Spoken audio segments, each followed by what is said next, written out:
गंगा नदी के किनारे एक साधु रहते थे। वे न केवल विद्वान थे बल्कि उनके पास जादुई शक्तियाँ भी थीं।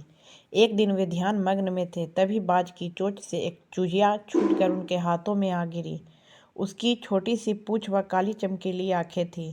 उन्हें वह बहुत अच्छी लगी, पर घर ले जाने से पहले उन्होंने जादुई मंत्रों के प्रयोग से उसे एक लड़की में बदल दिया। वे उस लड़की को घर ले जाकर पत्नी से बोले, तुम हमेशा से संतान चाहती थी ना, तो लो, आज से यही हमारी पुत्री है। इसे पूरी देखभाल व स्नेह से पालो। साधु की पत्नी भी अपनी पुत्री को देख प्रसन्न हो उठी। वह उसे राजकुमारी की तरह पालने लगी। साल बीतते गए, नन्ही लड़की एक सुंदर युवती बन गई। जब वह 18 वर्ष की हुई तो साधु व उसकी पत्नी उसके लिए एक वर तलाशने लगे। साधु ने कहा, मेरी बिटिया का विवाह ऐसे व्यक्ति से होना चाहिए जो सबसे बड़ा हो। मेरे हिसाब से सूर्य ठीक रहेगा। पत्नी ने भी हामी भर दी।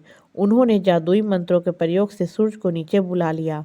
उन्होंने उसे अपनी पुत्री से विवाह करने को कहा, पर साधु निराश हो गए। उन्होंने सूर्य से कहा कि वे ही कोई वर सुझाए। सूर्य ने कहा, बादलों के देवता से बड़ा कौन होगा? उनमें तो मेरी किरणों को भी रोकने की शक्ति है। साधु ने बादलों के नीचे बुलाया। वह अपनी पुत्री से विवाह करने को कहा, पर वह इस बार भी पुत्री ने मना कर दिया। वह बोली, ये तो कितना बदसूरत है, मैं इससे विवाह नहीं कर सकती। साधु ने बादल देवता से कहा कि वही कोई अच्छा वर सुझा दे। वो बोले, पवन देवता ठीक रहे, वे तो मुझे भी अपने फूंक से उड़ा देते हैं।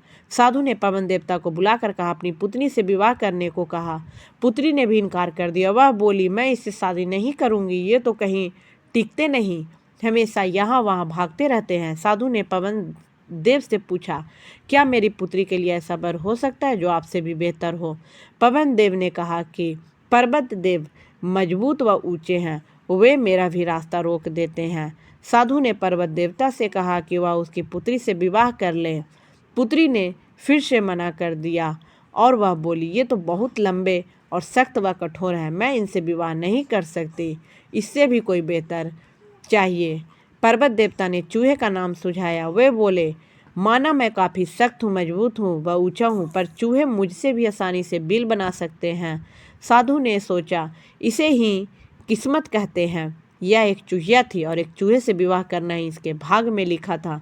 उन्होंने जादुई मंत्रों के प्रभाव से पुत्री को फिर से चूहिया बना दिया। चूहा व चूहिया विवाह करके खुशी खुशी रहने लगे।